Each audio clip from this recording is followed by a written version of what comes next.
Hi, and welcome to The Curling Show, the podcast that brings you interviews with the sport's top athletes and the people who shape the game. Brought to you by Bell's Brewery, maker of fine beer, ale, porter, and stout, including Two-Hearted Ale and Oberon.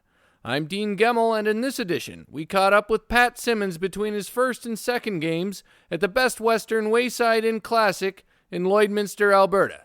Or Saskatchewan, we're not quite sure. Well, hey, Pat, thanks for being on the show. Looks like you guys just won your first game in Lloydminster, so how'd that go? Real good, yeah. We got off to a good start, played pretty well, and it looks like it's going to be pretty good. So, yeah, we're looking forward to the rest of the weekend. So are you guys staying in Alberta or Saskatchewan? Good question. You don't know which side you're on? I think we're on the Alberta side, Just, yeah. I think everybody is just on one side or the other there, yep. Right? So. Yeah, because the rink is just on the Saskatchewan side, so I think we're just across, yeah. All right. Let's talk about last weekend in Nova Scotia. You beat Kevin Martin and Randy Furby on the way to the final before you lost to Wayne Madaw, but I imagine you guys were disappointed to lose the final, but you had to feel pretty good about the event anyways.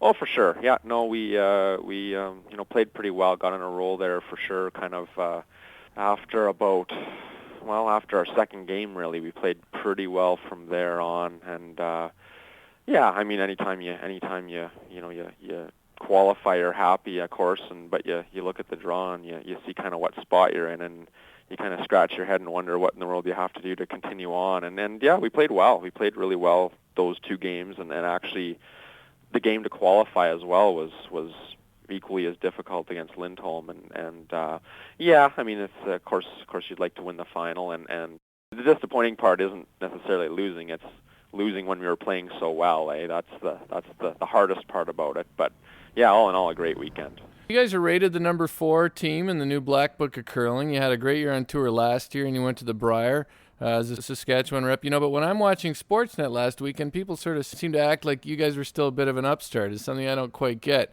Even in Lloydminster, you look on the website, they're not using your team to promote the event at all. So what do you think your team struggles to get the credit that I think you deserve? I don't know. Maybe you just have to win something big like that. Maybe that's it. And I mean, we haven't done that. We've won. We've beat good teams, and we've beat good teams to win some spiels, but not anything major, I guess, yet. And I that's the only thing I can really think of. So you're the best team to never win a major at this point. Is that what we're going to have to call you? Well, I don't know about that. I'd have to think about that too. I'm not sure who all's won and not. So, but we've only played in 4 of those Grand Slams, and I think we've done pretty well considering. We've got to 2 finals and qualified and ran into a really good Red John Morris team who ended up winning the Players' Championship that year, and I think I like that. I mean, I like to see that because those Grand Slams, it's the best conditions we hit, and top teams should rise up there, and I'm happy that we've been able to do that on more often than not at those events.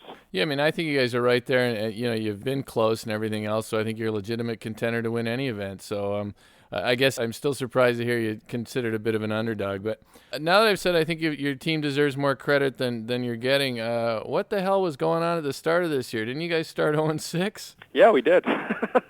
I don't know. It wasn't that we were playing so bad. It's just that, we weren't spectacular, but we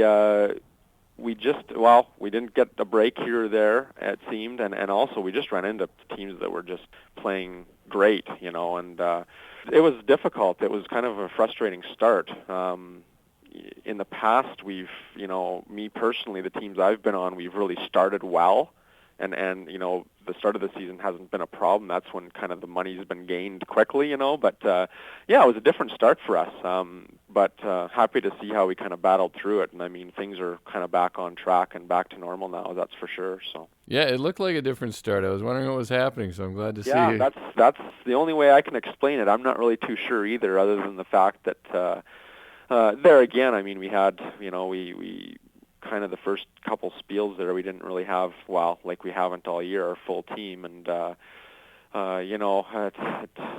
sometimes takes you a little bit just to get molded together a little bit on off the ice and so on with that. But I wouldn't even use that as an excuse. I think we just ran into 6 games. The first game of the year we should have won, and I gave that away, and then after that, we had 5 straight games where we didn't play too bad, but just got outplayed, plain and simple. You talked about not having a full team. You've had Kyle George and Stephen Laycock, I guess, play with you guys. Is Chris Hayshard basically on a limited schedule for the rest of the year? Or? Well, pretty much, yeah. Like he probably won't be playing till after Christmas at all with us. So he's busy. I mean, his school takes up pretty much all his time right now, and we knew that going in. That's why we've tried to make arrangements along the way, obviously, and that's. The life thing comes first, and he's got to get that stuff done. So, your team is one of the better squads not in the Olympic trials this year. What sort of goals do you have for this season? Well, we, a number of things. I mean, we want to do well. We want to get back to the Tour Championship, and that usually means, doing well on the money circuit. So, we go through a bunch of goals, and last year we set it such that we wanted to win a couple events, and we'd really like to do the same this year. It's getting a little late now, but we still got some time, and qualify for the Tour Championship again, and obviously play down goals. We want to get back to the Brier, and beyond that even, too as well. Not just get there this time, but be right there near the end, which I think we're ready to do for sure. Right. Let's talk about your own delivery for a minute, Pat. The way you hold the brush, it's almost as if you're sliding without a broom in my mind. Yeah. How did you start to do that? And I mean, it's the extreme balanced delivery in my mind. So how did you start to do that, and why do you continue to throw that way? I've done that for probably 10, 12 years at least. I know I was doing it back in juniors, and I don't know. I don't know why I got to that. I think the original reason, like I used to when I was real young, kind of hold it up underneath your armpit, like you're kind of taut or whatever, and I found I couldn't get my shoulders square enough. So bringing it down kind of lowered my left shoulder a little bit, and that's kind of the original reason why I wanted to start doing that. And when I was younger, I threw millions of rocks.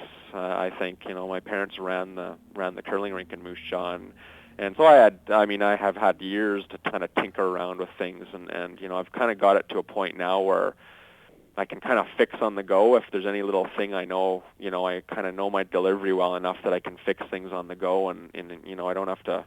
Doesn't have to ruin a whole spiel, if you're not throwing well, type thing. So, I had years way back where I tinkered with it, and like I say, put in the time when I had the chance to. So you're not going to break out the stabilizer anytime soon, are you? I don't think so. No, I think I know what I've tried that once just for fun, and again I just felt totally lopsided. For some reason that arm needs to be down, and I feel more balanced when that's the case, and that's why I do her. Hey, you're a chiropractor, and I know Scott Bitts, a guy you played with in Saskatchewan a little bit as a chiropractor. What's up with chiropractors who curl out of Saskatchewan? I don't know. I think it's just a weird coincidence is all. No more, I promise you. Yeah, there's no Canadian chiropractors play down you can go in? No, I wish there was. It would be kind of a nice perk, but no, just totally coincidental. No, nothing else other than that. That's for sure.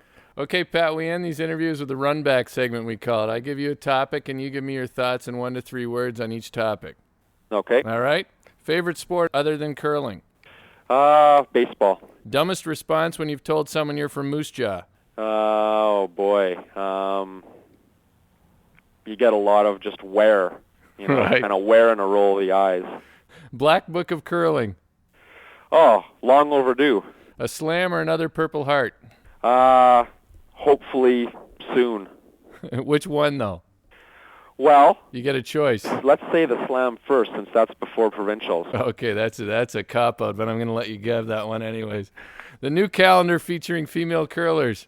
Long overdue as well. Those greens. Perhaps yearly, that as well. Yearly calendar. Well, it could be yearly. We'll talk to George about that. Those green Saskatchewan Brier jackets. Oh,